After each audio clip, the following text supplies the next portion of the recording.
ഓഹോ, നീ കിഴിയിരിക്കുന്നുണ്ടായിനി. ഞാൻ ചെടിയിലാന്ന് നോക്കിയെന്നറിയാം.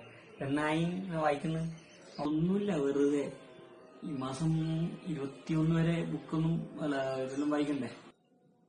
ഒരു 21 ദിവസം പ്രധാനമന്ത്രി പറഞ്ഞില്ലേ ഇരിക്കാൻ വേണ്ടിട്ട്. അപ്പൊ ഇതേപോലെ ബുക്കുകൾ വായിക്കുക, അങ്ങനെ സമയം പോകും അത്ര. ശരിക്കും ഈ വൈറസ് എവിടുന്ന് വന്നത്? ശരി, ചൈനയെന്നൊന്നും പറയുന്നുണ്ട്. പക്ഷെ അതെങ്ങനെയാണ് സംഭവം? ഞാൻ എപ്പോഴും ആലോചിക്കുന്നുണ്ട്. അങ്ങനെ പറയുന്നു, എനിക്കറിയാം. ഇത് സ്റ്റാർട്ട് ചെയ്തു, ഇപ്പോ മൊത്തത്തിലായി, ലോകത്തിൽ മുഴുവനായി. ഇപ്പൊ ചൈനയിൽ നിൽക്കുകയും ചെയ്തു. ആർക്കറിയാം. ഏതായാലും ഇതേപോലെ 21 ദിവസം സർക്കാർ പറഞ്ഞ മാതിരി അടങ്ങിയിരിക്കുക, അത്ര തന്നെ. ഞാൻ ഇരിക്കുക.